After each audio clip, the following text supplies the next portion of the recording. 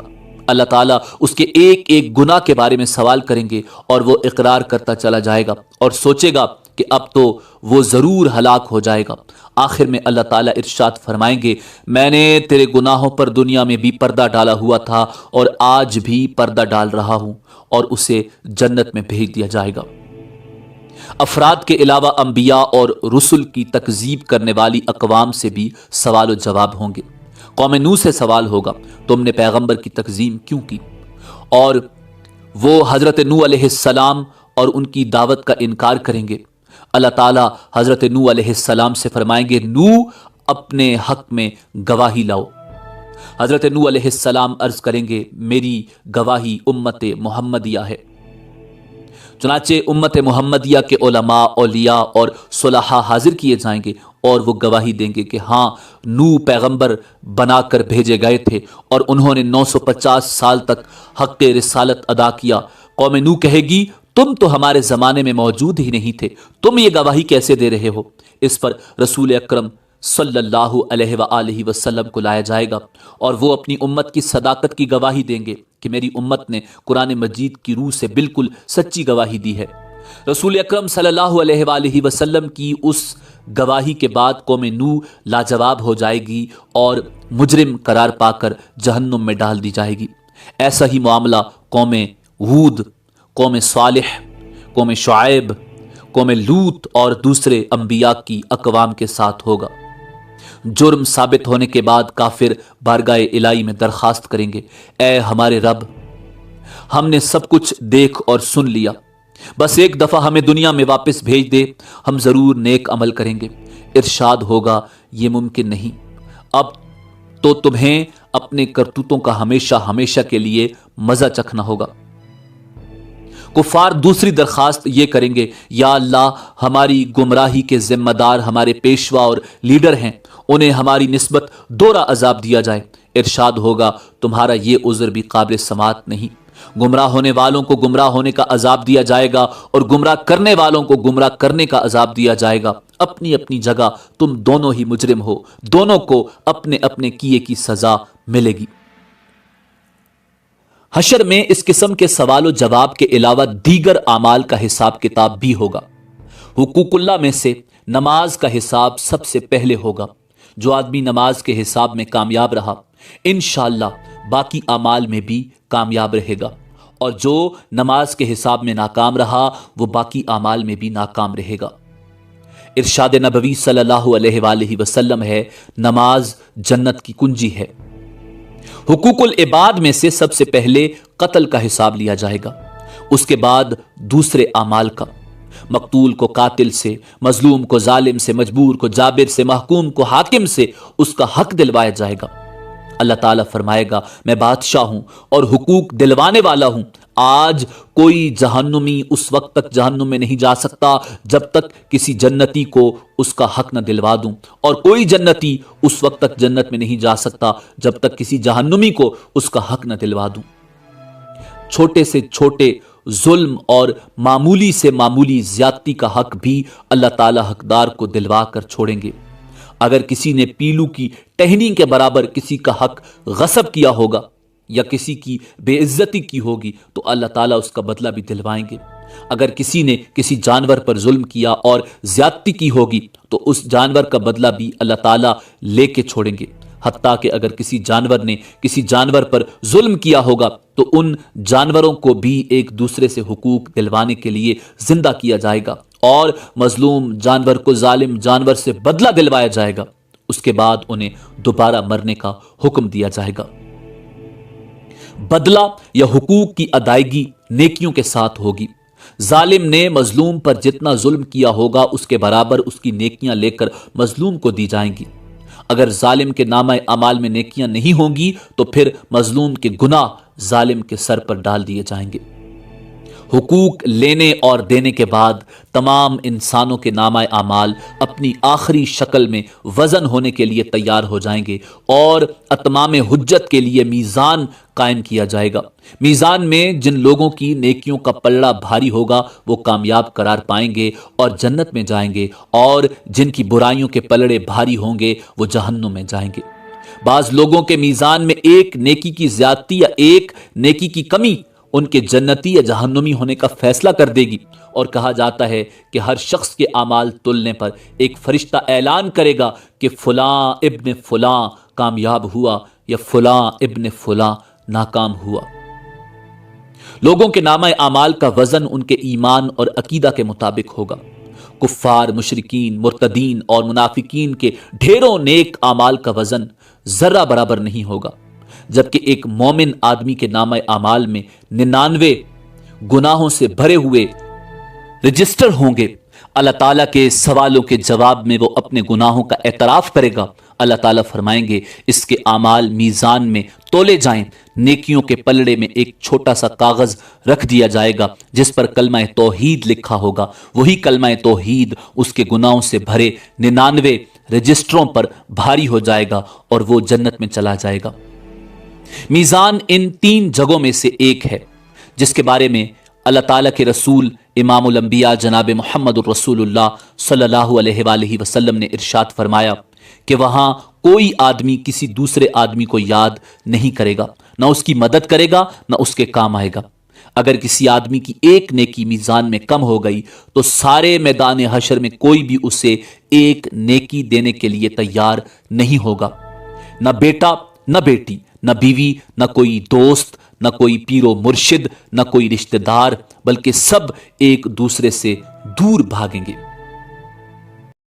سب سے آخری اور مشکل ترین مرحلہ صراط کا ہوگا۔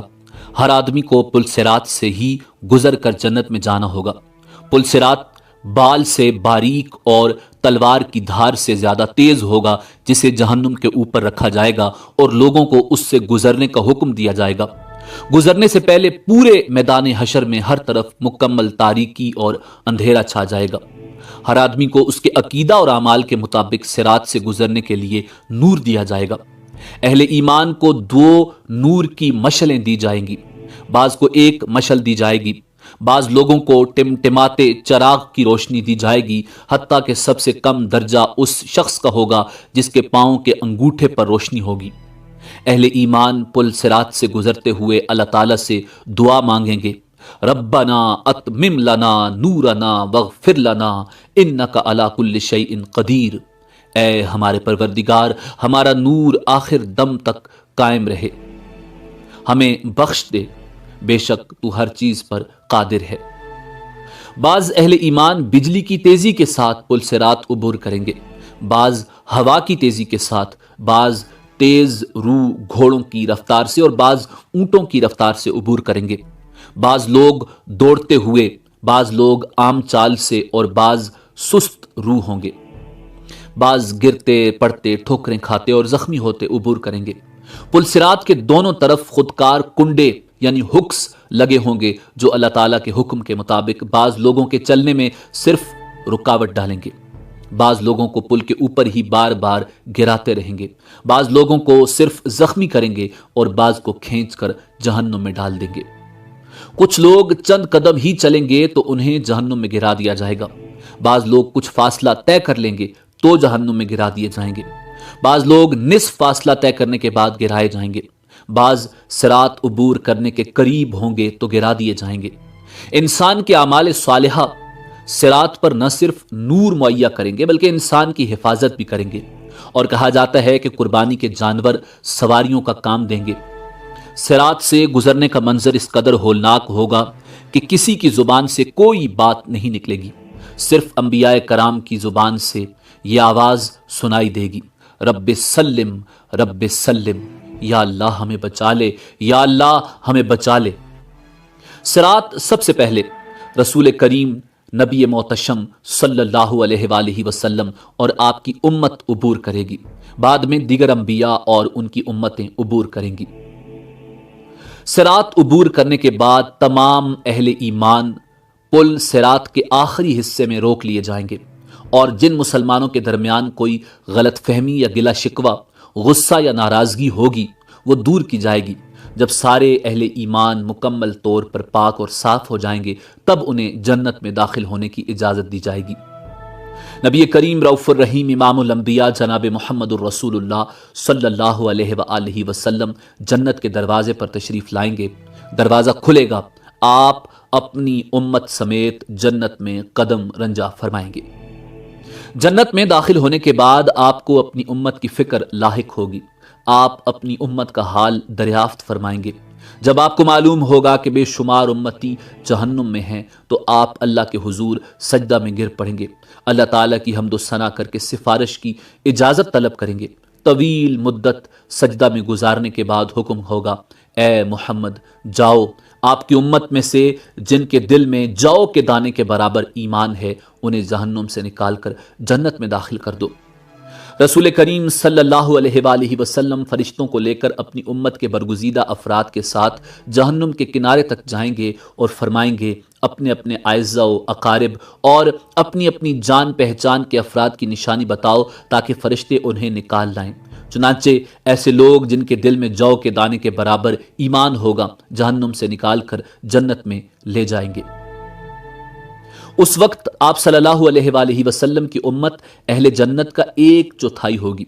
آپ کی سفارش دیکھ کر دیگر انبیاء کرام بھی اپنی اپنی امتوں کی سفارش کریں گے۔ امت محمدیہ کے شہداء، علماء، اولیاء اور صلحاء کو بھی شفاعت کی اجازت دی جائے گی اور وہ بھی اپنے اپنے اعزاء و اقارب اور جان پہچان کے لوگوں کی سفارش کر کے انہیں جہنم سے نکلوا کر جنت میں لے جائیں گے۔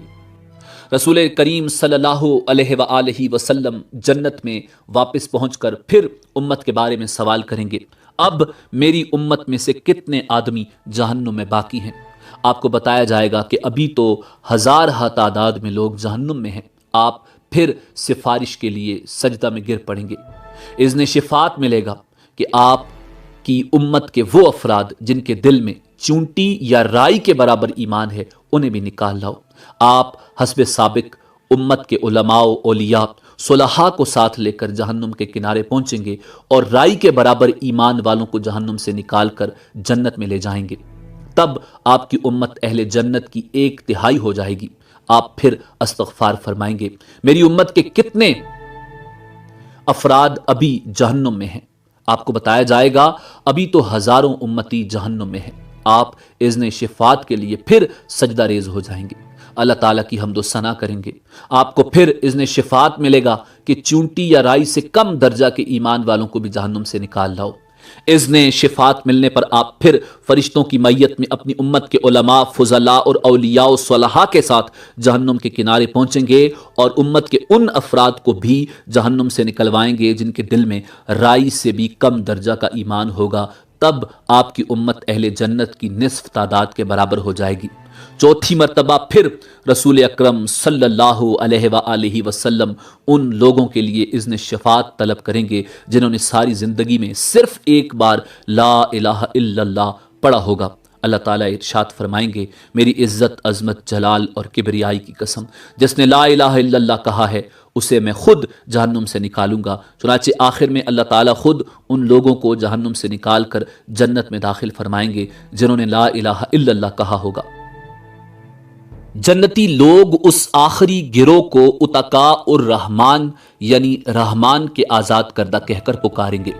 شفاعت کا سلسلہ جب مکمل ہو جائے گا اور تمام اہل جنت جنت میں داخل ہو جائیں گے، تب اہل جنت میں اپنی اولادوں اور عزیز و اقارب سے ملنے کا تجسس پیدا ہوگا اور وہ ان کے ملنے اور انہیں دیکھنے کی خواہش کا اظہار کریں گے۔